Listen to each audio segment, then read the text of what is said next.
Bonjour à tous, on se retrouve aujourd'hui pour une nouvelle vidéo de cours donc d'arithmétique et on va cette fois-ci parler du théorème des restes chinois.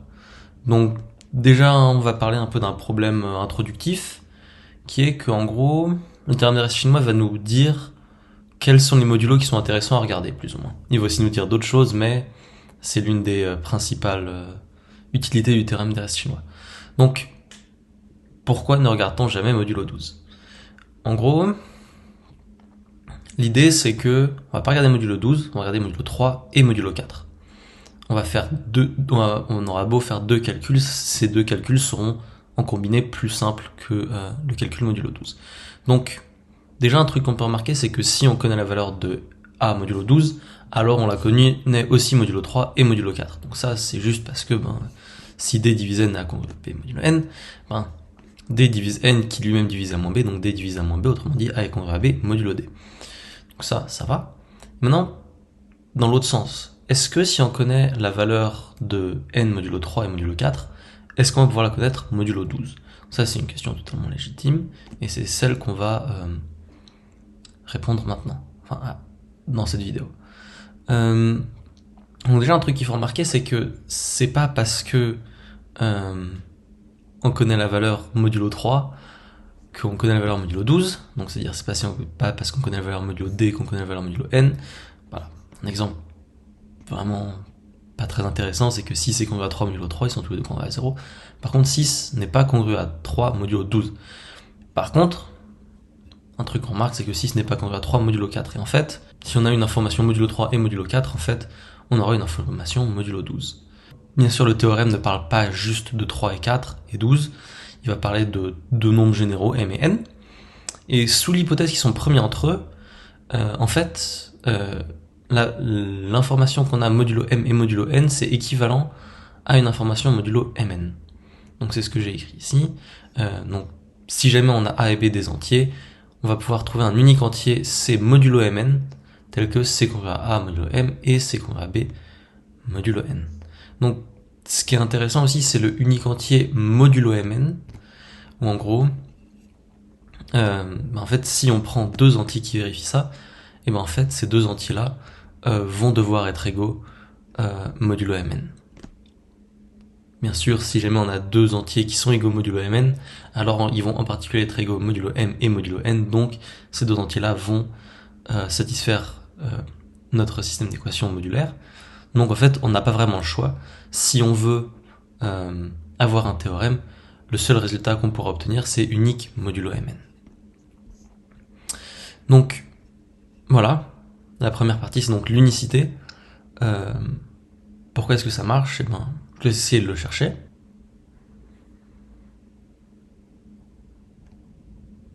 Donc la réponse, c'est la suivante. Voilà, donc c congru à c' modulo m et c congru à c' modulo n. Incroyable. M divise c moins c', n divise c moins c'. Bon, là on écrit juste la définition. En fait, le fait que m et n soient premiers entre eux, ça nous dit que leur PPCM c'est leur produit. Et le PPCM de deux nombres, il divise c moins c', plus ou moins par définition du PPCM. Donc, mn divise c moins c', et donc c'est exactement ce qu'on voulait. Bon. Maintenant, il reste l'autre partie, qui est la partie d'existence. Ça, c'est déjà moins simple, mais en fait, si certains d'entre vous ont déjà vu des idées en algèbre linéaire qui ressemblent, ça va pas vous paraître obscur du tout de faire ça. Et pour ceux qui n'ont pas encore vu d'algèbre linéaire, en fait c'est pas grave. Faut juste se dire que ce genre de preuve là, c'est relativement commun et c'est pas particulièrement important de le connaître là maintenant. Vous le verrez plus quand vous serez plus grand.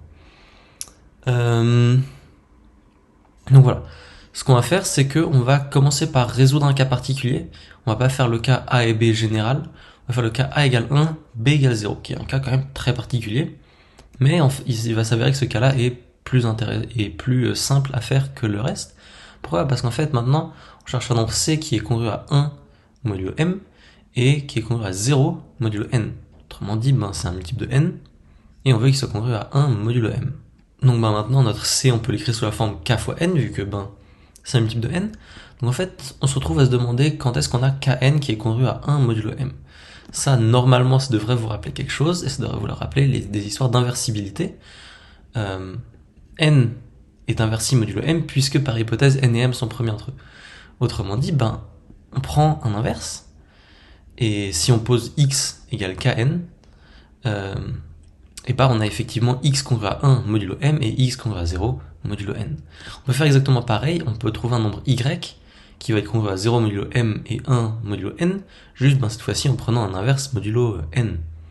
Et en fait, une fois qu'on a ça, c'est relativement simple parce que les choix qu'on a fait c'était 1 et 0 dans un sens et 0 et 1 dans l'autre. En fait, maintenant, si on veut un nombre qui vérifie nos bonnes équations modulaires, et en fait, on prend juste C sous cette forme-là, ax plus by, et en fait, C modulo M, il va être égal à ax plus by, mais x c'est égal à 1 modulo M, et y c'est égal à 0. Donc c'est égal à a fois 1 plus b fois 0, autrement dit c'est juste égal à a. Et de la même manière, on a c qui est congrue à b modulo n.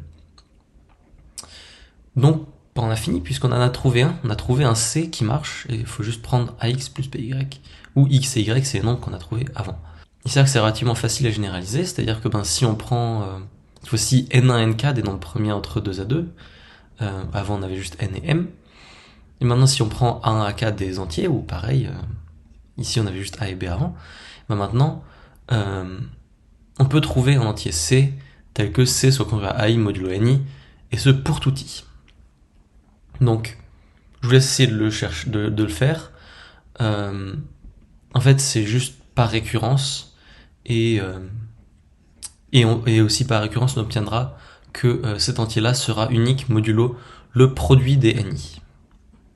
Bon, on peut s'y attendre, c'est une récurrence relativement simple, si vous voulez la faire, n'hésitez pas. Donc maintenant il est temps de voir un peu des applications de ce théorème. Pourquoi est-ce qu'il est si intéressant que ça? Parce qu'a priori, on peut quand même se demander à quoi il sert, et en fait il va servir à pas mal de choses. Et donc déjà on va présenter une application théorique de ce théorème, et ensuite des trucs un peu plus pratiques qui vont nous aider en équation diophantienne. Donc voilà, une première application, ce sera le fait que l'indicatrice de l'air est ce qu'on appelle multiplicative, c'est-à-dire que phi de mn égale phi de m phi de n. Attention, et ça c'est quand même très important, c'est vraiment pas du tout vrai en général. Il faut supposer que m et n sont premiers entre eux. Donc, pour ceux qui ne se rappellent pas, l'indicatrice de l'air, c'est le nombre de nombres premiers avec m qui sont compris entre 1 et m. Donc, a priori, il va falloir utiliser le théorème de reste chinois. Je vais essayer de le faire si jamais vous voyez pas encore exactement comment faire. C'est assez instructif et ça devrait aller. Je vais vous laisser un peu de temps et bientôt passer une solution.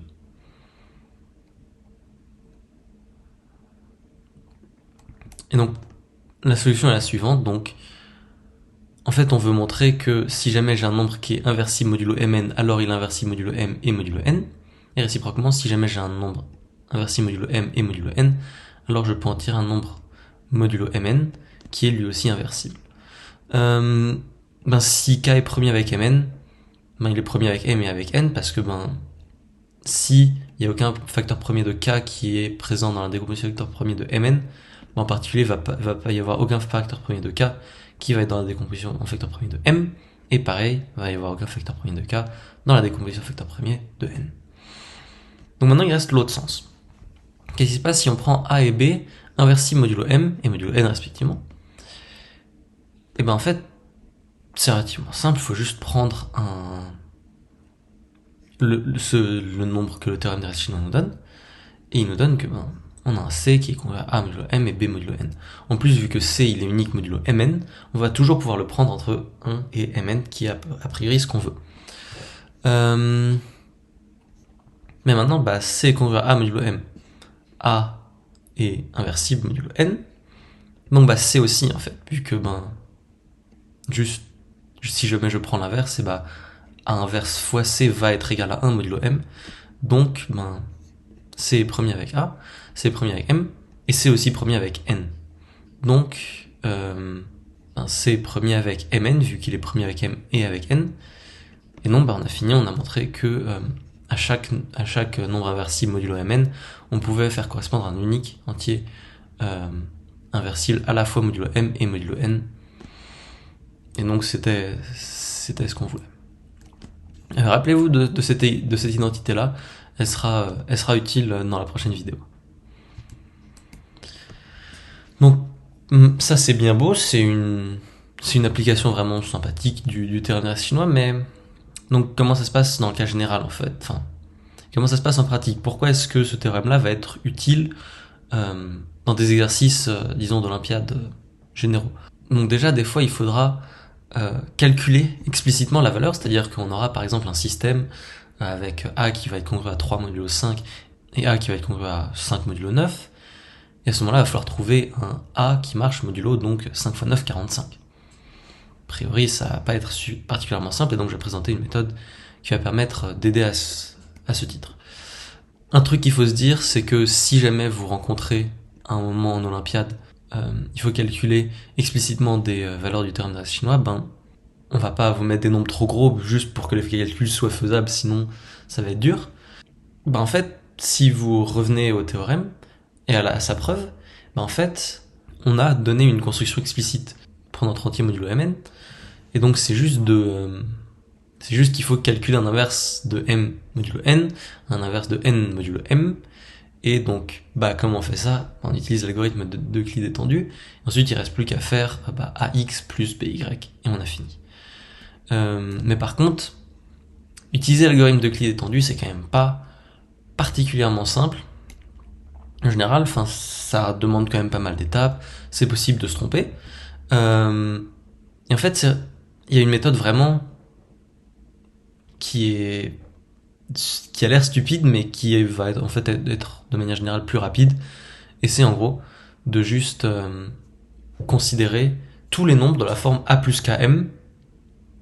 C'est-à-dire que je regarde juste tous les nombres qui sont congrus à a modulo m, ils sont tous de la forme a plus km.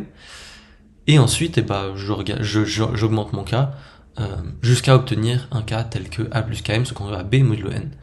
Ici, ce serait plus intelligent donc vu que le rôle de m et n est symétrique, une idée c'est juste de prendre pour m le plus grand des nombres, comme ça on aura moins de nombres à tester avant d'être sûr d'obtenir le cas qu'on veut pour que a plus km se congrue à b, parce que on en aura au plus n, il faudra faire au plus n tests avant d'obtenir le bon. Et on va passer à un exemple, trouver un entier c tel que donc il vérifie à la fois c congru à 1 modulo 5 et c congru à 5 modulo 7. Vous pouvez faire les deux méthodes et comparer. Donc calculer un inverse de 5 modulo 7, un inverse de 7 modulo 5, et ensuite faire la somme et obtenir le résultat. Ou juste tester et vous verrez lequel des deux est le plus rapide pour vous, etc.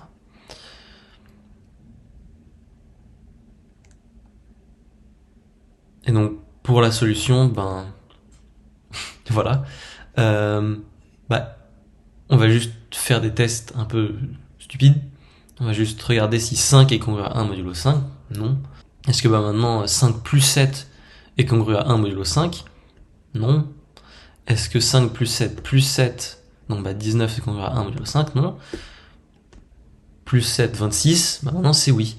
Donc on peut prendre c égale 26, et d'ailleurs on sait que ce sera l'unique modulo 35. Ça c'est très bien, mais par contre il arrivera relativement souvent que les nombres qu'on regarde ne soient pas premiers entre eux. À ce moment-là, qu'est-ce qu'on fait? Donc ici il y a l'exemple x congru à 2 modulo 6, x congru à 22 modulo 45. Et en fait là le PGCD de 6 et 45 c'est pas 1, c'est 3. Et en fait il s'avère qu'il faudra regarder s'il y a des problèmes de compatibilité modulo 3, donc savoir modulo le PGCD. Donc l'idée de comment faire ça, en fait c'est déjà de séparer ces équations-là en des équations plus simples. C'est-à-dire que 6, c'est pas un nombre premier, c'est pas une puissance d'un nombre premier. 6, c'est 2 fois 3, et 2 et 3 sont premiers entre eux. Donc, savoir que x est congru à 2 modulo 6, c'est équivalent à savoir que x soit congru à 2 modulo 2, et x soit congru à 2 modulo 3. Ce qui va être plus simple à gérer, et en plus, ça va être beaucoup plus simple de comparer les deux équations. Donc pareil, x congru à 22 modulo 45, c'est pareil que x congru à 22 modulo 5 et x congru à 22 modulo 9, donc avec des nombres plus petits, x congru à 4 modulo 9, x congru à 2 modulo 5. Et maintenant, donc, on voit qu'on a ces deux équations-là, une modulo 3, une modulo 9. Un truc qu'on avait remarqué au début, c'était qu'une équation modulo 9, ça impliquait la même équation modulo 3. En particulier, il faut que x soit à la fois congru à 2 modulo 3 et que x soit congru à 1 modulo 3. Autrement dit, x doit prendre deux valeurs différentes modulo 3. C'est pas possible, donc il n'y aura pas de solution. Un truc qu'on peut remarquer, c'est que maintenant qu'on a tout séparé en puissance de nombres premiers, pour qu'on puisse avoir une incompatibilité quelque part, il faut vraiment que ce soit sur la puissance d'un nombre premier qui nous manque. C'est-à-dire que maintenant, on regarde, là on avait regardé 3 et 9, de manière générale, on va regarder pour les mêmes nombres premiers s'il y a un problème ou pas. Il s'avère que des fois, il n'y aura pas de problème de compatibilité. Et maintenant, on peut juste combiner, c'est-à-dire que si à la place d'avoir eu 22, on avait eu 23, dans l'exemple d'avant, si vous vous rappelez, on avait x qui devait être à la fois 2 modulo 3 et 1 modulo 3. Maintenant, vu qu'on a rajouté 1, on devait avoir x congru à 2 modulo 3 et x congru à 2 modulo 3. On a deux équations et il y en a une des deux qui sert juste à rien. Donc, quand on a ce système-là avec x congru à 5 modulo 9, maintenant à la place de 4, x congru à 2 modulo 3 et x congru à 5 modulo 9, en fait, cette équation-là est incluse dans celle-là. Autrement dit, on peut juste le réécrire sous cette forme-là. Et ensuite, avec le théorème des restes chinois, on peut maintenant y arriver bien tranquillement et trouver que x est congru à 68 modulo 90, par exemple en combinant d'abord 2 et 9 et ensuite 18 avec 5. Et vous remarquerez qu'avec cette méthode-là, on obtient toujours le PPCM des nombres qu'on avait au début. Ici, on avait eu 6 et 45, leur PPCM, c'est effectivement 90. Et je vous laisse réfléchir à pourquoi c'est le cas, ça vient vraiment juste de la construction. Maintenant que vous êtes des experts en ce qui concerne les calculs explicites d'équations modulaires, c'est le temps de passer un exercice. Et cet exercice, c'est donc, n congru à 1 modulo 6, n congru à 9 modulo 14, n congru à 7 modulo 15. Comme vous pouvez le voir, il y a des problèmes avec 6 et 14 qui sont pas premiers entre eux. Pareil, 6 et 15 sont pas premiers entre eux. Donc il faudra faire des efforts, mais vous verrez. Un truc que les personnes qui suivent la chaîne depuis un moment sauront peut-être, c'est que ce système-là a déjà été présenté dans la chaîne et la vidéo en question est dans la description. Maintenant, on va passer à plus ou moins la dernière partie, et c'est comment on fait pour utiliser le théorème des restes chinois dans des cas un peu plus vraie vie, que juste résoudre un système comme ça qui sort plus ou moins de nulle part. En fait, une utilisation vraiment fréquente du théorème des restes chinois, on va en avoir besoin en équation diophantienne. Donc, pourquoi ? Parce qu'en fait, déjà un premier truc, c'est qu'en équation diophantienne, on a vu que des fois c'est une bonne idée de regarder des choses modulo quelque chose. Ça nous permet facilement d'obtenir des contradictions ou des informations modulaires sur nos inconnus. Mais en fait, maintenant on sait que ça sert pas à grand chose de regarder modulo tout n'importe quoi. Normalement, dans des réflexes, quand vous voyez des carrés, c'est des modulos 3, 8 et 4, et vous remarquerez que ces trois nombres-là, c'est tous des puissances de nombres premiers. Et en fait, c'est normal qu'on vous dise ça parce que ça sert à rien de regarder modulo autre chose. Si on regardait modulo 24, on aurait les mêmes informations qu'une information modulo 3 et une information modulo 8. En fait, c'est moins bien de regarder modulo 24. Ici, j'ai pris un autre exemple, ici j'ai pris 99. Une information modulo 99, c'est effectivement pareil qu'une information modulo 9 et une information modulo 11. C'est-à-dire que regarder modulo 99, c'est pareil que regarder à la fois modulo 9 et modulo 11. Mais en fait, travailler modulo 99, ça va être beaucoup, beaucoup plus dur que de travailler modulo 9 et modulo 11. Même si, ici, il y a deux fois les calculs modulo 99, ils vont être bien plus atroces. Typiquement, si on a des carrés, on va avoir des carrés de nombres qui peuvent aller jusqu'à 98. Ou même 50, ça fait déjà beaucoup trop. Et les chances de faire des erreurs de calcul sont énormes. Typiquement, si on fait une table de modulo, 99 calculs, et ces calculs sont quand même assez durs, et modulo 9 et modulo 11, on en aura 9 et 11, donc 20. Donc c'est vraiment une bonne idée de regarder modulo des choses qui ne sont pas... Regarder justement seulement modulo des puissances de nombres premiers. En plus, donc, il y a plein de théorèmes modulaires qui vont pas être vrais en général, mais qui vont être vrais ou alors pour des nombres premiers, ou alors pour des puissances de nombres premiers. Donc pour les nombres premiers, c'est un théorème qu'on va voir dans la prochaine vidéo, c'est le théorème de Fermat, le petit théorème de Fermat. Et donc voilà, module des puissances de nombres premiers, quelque chose d'assez intéressant, c'est des existences de racines primitives, qui est une notion dans laquelle on rentrera pas vraiment. Des fois, en ayant regardé modulo 4, on aura obtenu par exemple que x est congru à 2 modulo 4, et maintenant en regardant modulo 3, on obtient que x est congru à 1 modulo 3. Maintenant on peut regrouper ces deux informations-là en une seule, et obtenir donc une information modulo 12. Mais aussi, donc encore une fois avec ces problèmes de compatibilité, si ça se trouve, on aura obtenu une information modulo 6 et une information modulo 4, et si ça se trouve, ces deux informations-là seront incompatibles, et à ce moment-là, et ben on aura fini. Donc on a vraiment besoin du théorème d'Arès chinois pour nous dire que l'information qu'on avait modulo 6 était vraiment pareil que l'information modulo 2 et modulo 3. Et c'est aussi possible que donc on ait trouvé une information modulo 6 et une information modulo 4, et qu'ensuite on ait des problèmes de compatibilité par exemple, etc. Donc à ce niveau-là, c'est quand même relativement utile. Et des fois, dans des problèmes qui sont en général pas des équations diophantiennes, il y aura des fois des questions de la forme, par exemple, est-ce qu'il existe un n tel que blablabla, ou blablabla, c'est l'énoncé. Et en fait, le théorème d'Arès chinois, il va permettre de construire des nombres. Par exemple, si jamais on a besoin de trouver un nombre qui a une certaine valeur modulo p, une certaine valeur modulo p-1, et ben on peut la trouver vu que p et p-1 sont premiers entre eux, par exemple. Donc le théorème d'Arès chinois, c'est un théorème qui est quand même assez utile, et si jamais vous voulez apprendre à savoir quand l'utiliser, etc., rien tel que de faire des exercices, il y en a déjà sur la chaîne et un peu partout ailleurs.